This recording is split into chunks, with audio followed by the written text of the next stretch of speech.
جو مصر کے مشائخ عظام میں سے تھے، اللہ کے مقدس ولی تھے. ایک مرتبہ وہ اپنے مریدوں اور خلفاء کے ساتھ کسی راستے پر سفر میں جا رہے تھے کہ نماز ظہر کا وقت تنگ ہو گیا. ظہر کی نماز کا وقت زیادہ بچا نہیں، تو راستے میں پانی تلاش کرنے لگے. تھوڑی دور میں انہیں کنواں نظر آیا. کنویں کے پاس پہنچے تو پانی کنویں کے تلے کے اندر تھا، لیکن کنویں کے پاس نہ رسی ہے نہ ڈول ہے، کچھ بھی نہیں. پریشان ہو گئے. نماز کا وقت تنگ ہو رہا ہے، وقت ختم ہونے والا ہے. وضو بنانے کے لیے پانی کیسے نکالا جائے؟ ڈول نہیں ہے، رسی نہیں ہے، کوئی دوسرا ذریعہ نہیں ہے. آپ کنویں کے ارد گرد چکر لگا رہے تھے کہ پاس کے مکان میں ایک 8 یا 9 سال کی لڑکی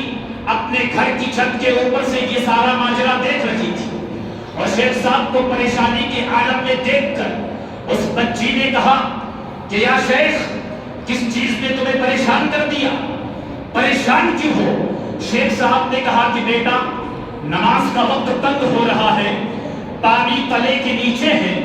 اب اس پانی کو نکالا کیسے جائے؟ نکالنے کا کوئی آلہ نہیں ہے، نکالنے کا کوئی ذریعہ نہیں ہے، تم ہی میری کچھ مدد کر دو. تو اس بچی نے کیا کہا کہ اتنی معمولی سی بات، اللہ کے مقدس ولی معروف ہو، مشہور ہو، لیکن اتنی سی معمولی سی بات سے پریشان ہو گئے. اتنا کہنا تھا کہ وہ بچی اپنے مکان کی چھت کے اوپر سے نیچے آتی ہے اور نیچے آ کر اس کنویں کے اندر تھوک دیتی ہے، اپنا لعاب دہن کنویں کے اندر ڈالتی ہے.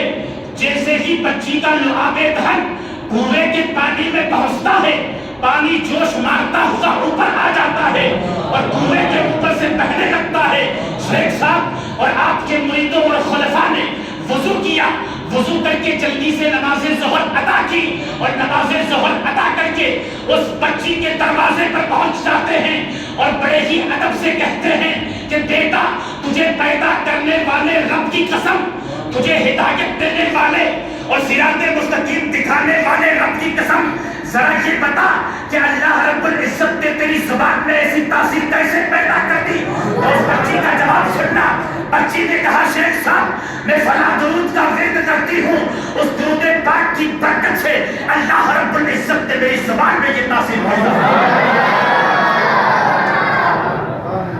یہ ہے درود پاک کی فضیلت. برات محترم، پھر اس کے بعد حضرت محمد بن سلمان جزوری رحمۃ اللہ تعالیٰ علیہ اس بچی سے اس درود کو سیکھا، اس کی اجازت طلب کی اور جو ہے اس درود کا ورد کرنا شروع کر دیا. اور اسی دن سے آپ نے یہ ارادہ کر لیا کہ درود پاک کے موضوع پر ایسی کتاب لکھوں گا جس کے اندر حدیثوں کے اندر جتنے درود آئے ہیں اور اس کے علاوہ جتنے دیگر درود ہیں اور جو اس بچی نے مجھے درود سکھایا ہے، ان تمام درودوں کو اس کتاب کے اندر لکھوں گا. پھر آپ نے دلائل الخیرات، جو درود کی کتاب ہے، دلائل الخیرات کے نام سے موسوم ہے، وہ کتاب آپ نے لکھی. یہ ہے درود کی فضیلت. اور اللہ سے پڑھیے اللہم صلی علی سیدنا محمد.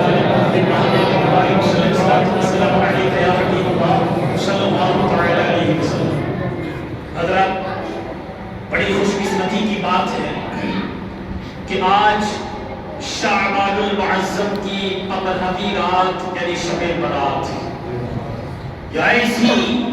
بابرکت اور رحمت والی رات ہے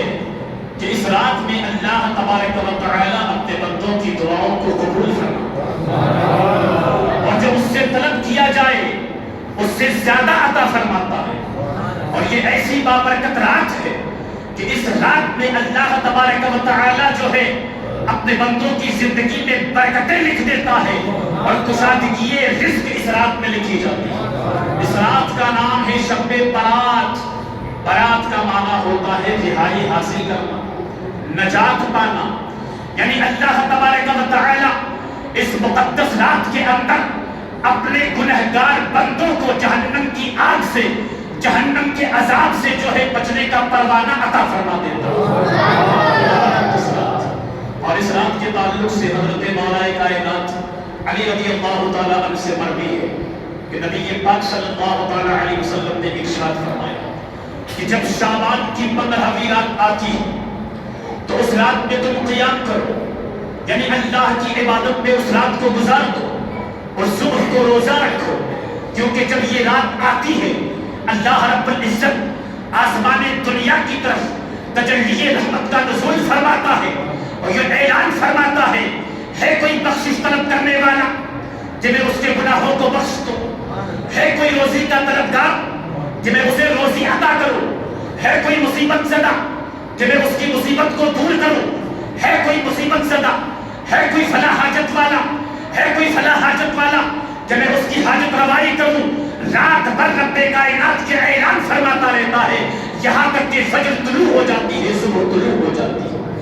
آج ہم ساری زندگی جو ہے لوگوں سے دعائیں کراتے پھرتے ہیں، امام صاحب سے دعائیں کراتے پھرتے ہیں، رزق کی بڑھوتری کے لیے دعا کر دیجیے اللہ تعالیٰ رزق میں کشادگی پیدا کرتے ہیں، میری روزی میں برکت دیتے، ایک تعویذ بنا کر کے دے دیجیے کہ جس کی بدولت اللہ تعالیٰ مجھے جو ہے رزق بے شمار رزق عطا فرما دے۔ تعویذ بنوانا ہے، ہمیں کچھ نہیں کرنا، ہمیں نماز نہیں پڑھنی،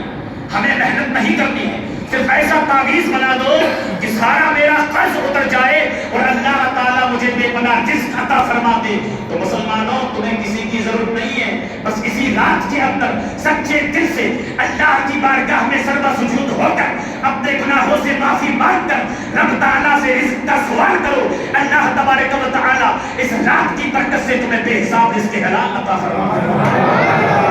رب سے مانگو، رب سے، کسی سے مانگنے کی ضرورت نہیں۔ اور حضرت اماں عائشہ صدیقہ رضی اللہ تعالی عنہ ہم تمام مومنوں کی ماں فرماتی ہیں کہ ایک مرتبہ نبی پاک صلی اللہ تعالی علیہ وسلم کی باری میرے پاس تھی، حضور علیہ السلام کی بہت ساری ازواج مطہرات تھی، تو اس دن حضرت اماں عائشہ صدیقہ رضی اللہ تعالی عنہ کے ساتھ رات گزارنے کی باری تھی کہ آقا کائنات صلی اللہ علیہ وسلم کو آپ نے نہیں پایا، یعنی آپ وہاں نہیں گئے۔ اماں عائشہ پریشان ہو گئی اور جو ہے آپ کی تلاش میں نکل گئی، جنت البقیع میں پہنچی کہ نبی پاک صلی اللہ تعالی علیہ وسلم مدینہ شریف کے قبرستان جنت البقیع کے اندر ہیں، تو حضرت نبی پاک صلی اللہ تعالی علیہ وسلم نے اماں عائشہ صدیقہ رضی اللہ تعالی عنہا کو دیکھا تو فرمایا کہ اے عائشہ تم یہ خیال کرتی ہو کہ اللہ تبارک و تعالی اور اس کے رسول صلی اللہ تعالی علیہ وسلم تمہارے ساتھ عدل نہیں کریں گے، تمہارے ساتھ انصاف نہیں کریں گے؟ اماں عائشہ صدیقہ رضی اللہ تعالی عنہا نے عرض کیا یا رسول اللہ بات یہ نہیں ہے، بلکہ میرا خیال یہ تھا کہ شاید آپ آج دوسری ازواج مطہرات میں سے کسی کے پاس تشریف لے گئی ہیں۔ تو نبی پاک صلی اللہ تعالی علیہ وسلم نے ارشاد فرمایا اے عائشہ آج شعبان کی 15ویں رات ہے، آج شب برات ہے، آج کی رات میں اللہ تبارک و تعالی آسمان دنیا کی طرف تجلی رحمت فرماتا ہے، تو بنی کلب کی قبیلہ بنی کلب کی بکریوں کی بالوں کی تعداد سے زیادہ جہنم کے لوگوں کو جو ہے گنہگاروں کو جہنم سے آزاد فرما دیتا ہے۔ کتابوں میں آتا ہے کہ قبیلہ بنی کلب یہ بہت زیادہ بکریوں کو پالا کرتا تھا۔ یہ وہ مقدس رات ہے کہ آج کی رات میں قبیلہ بنی کلب کی بکریوں کے بالوں سے زیادہ لوگوں کو اللہ تعالیٰ جہنم سے رہائی عطا فرماتا ہے، کہ گناہوں کو بخش دیتا ہے۔ پتہ کیا چلا، کیا سنا آپ نے کہ آقا کائنات صلی اللہ علیہ وسلم قبرستان جاتے تھے، قبروں کی زیارت کیا کرتے تھے، شب برات میں قبرستان گئے، حدیث ہے نا، حدیث سے یہ بات ثابت ہے۔ اور ایک دوسری روایت میں ہے کہ نبی پاک صلی اللہ علیہ وسلم شہدائے احد کی قبروں پر تشریف لے گئے، وہاں جا کر آپ نے دعا فرمائی اور جو ہے شہدائے احد کے شہداء کے لیے، احد کے شہداء کے لیے ان کی بخشش کی دعا کی اور ان کا وسیلہ لے کر اپنے گنہگار امتیوں کی بخشش کی دعا فرمائی۔ کیوں نبی پاک صلی اللہ علیہ وسلم قبرستان گئے؟ کیونکہ اللہ کے رسول کو اللہ کی عطا سے یہ معلوم تھا کہ قرب قیامت میں کچھ لوگ ایسے ہوں گے جو نمازی بھی ہوں گے، داڑھیاں ان کے چہروں پر ہوگی، اپنے آپ کو بظاہر مسلمان کہیں گے، لیکن وہ لوگ حقیقت میں مسلمان نہ ہوں گے۔ ان کے نزدیک، ایسے ہی لوگوں کے نزدیک قبر پر جانا، قبرستان میں جانا، وہاں جا کر فاتحہ پڑھنا شرک ہوگا، بدعت ہوگا۔ اس لیے نبی پاک صلی اللہ علیہ وسلم احد کے موقع پر قبرستان گئے، شب برات میں قبرستان جا کر اپنے گنہگار امتیوں کو یہ درس دے دیا کہ اے میرے امتیوں، جب ایسے منافقوں سے تمہارا ٹکراؤ ہو، تو تمہارا سامنا ہو تو پریشان نہ ہونا، ان کے فریب میں نہ آنا، کیونکہ قبرستان جانا، قبر والوں کی بخشش کی دعا کرنا اور ان کا وسیلہ لے کر تمام گنہگاروں کی بخشش کی دعا مانگنا، یہ شرک اور بدعت نہیں ہے، بلکہ باعث برکت اور سنت ہے، اور سنت ہے۔ یہ بات حدیث پاک سے ثابت ہے۔ تو آج کی رات عبادت الہی میں گزارنا ہی ہے، لیکن قبرستان بھی جانا ہے، کیونکہ یہ بخشش کی رات ہے۔ اپنے مردوں کو مت بھولنا، اور یہ وہابی تو زندوں کے بھی دشمن ہوتے ہیں، مردوں کے بھی دشمن ہوتے ہیں۔ اپنے مردوں کو نہ بھول۔ آج کی مقدس رات میں قبرستان جانا،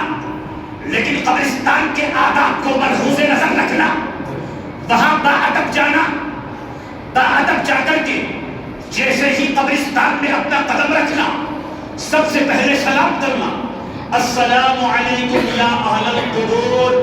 یغفر اللہ لنا ولکم انتم سلفنا ونحن بالاثر۔ اس کے بعد قبرستان جانا، قبرستان کے اندر جو راستے بنے ہوئے ہیں ان راستوں کے اوپر سے جانا، قبر کے اوپر نہ جانا، قبر کا خیال رکھنا، اور جہاں زیادہ قبریں ہو تو وہاں چپل پہن کر کے نہ جانا، چپل باہر ہی اتار دینا راستے کے اوپر۔ اور جانے کے آداب میں سے کیا ہے کہ آپ اپنے اعزاء و اقربا کی ایصال ثواب فاتحہ کھانے کے لیے جائیں تو جو ہے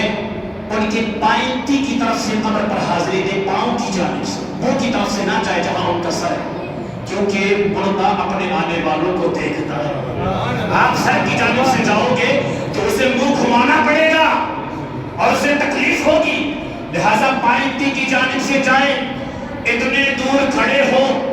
جتنا اس کی زندگی کے اندر اس کے قریب یا دور کھڑا کرتے تھے، اتنے قریب یا دور کھڑے ہو جائیں اور ادب سے فاتحہ خوانی کریں۔ سورہ کافرون، اس کے بعد ایک مرتبہ سورہ کافرون، اس کے بعد 3 مرتبہ سورہ اخلاص، سورہ فلق 1 مرتبہ، سورہ ناس 1 مرتبہ، سورہ فاتحہ 1 مرتبہ، سورہ بقرہ الف لام میم سے لے کر کے اولئک علی ھدی من ربہم واولئک ھم المفلحون، و دیگر جو آیات فاتحہ کے اندر پڑھی جاتی ہے جو آپ کو یاد ہو وہ پڑھیں، اور پھر اپنے مرحومین کو، اپنے مردوں کو ثواب پہنچائے اس کا۔ اور اگر یہ پورا فاتحہ کسی کو پڑھنا نہ آتا ہو تو جو آپ کو قرآن کا حصہ یاد ہو، قرآن کا جز یاد ہو، یہاں تک کہ صرف سورہ فاتحہ کیوں نہ یاد ہو، یہ تو الحمدللہ سب کو یاد ہے، وہی پڑھ کر کے بخش دینا انشاءاللہ۔ اللہ رب العزت اس فاتحے کی بدولت، قرآن کی بدولت اور اس رات کی بدولت آپ کے مردے کی اللہ تعالیٰ بخشش فرما دے گا۔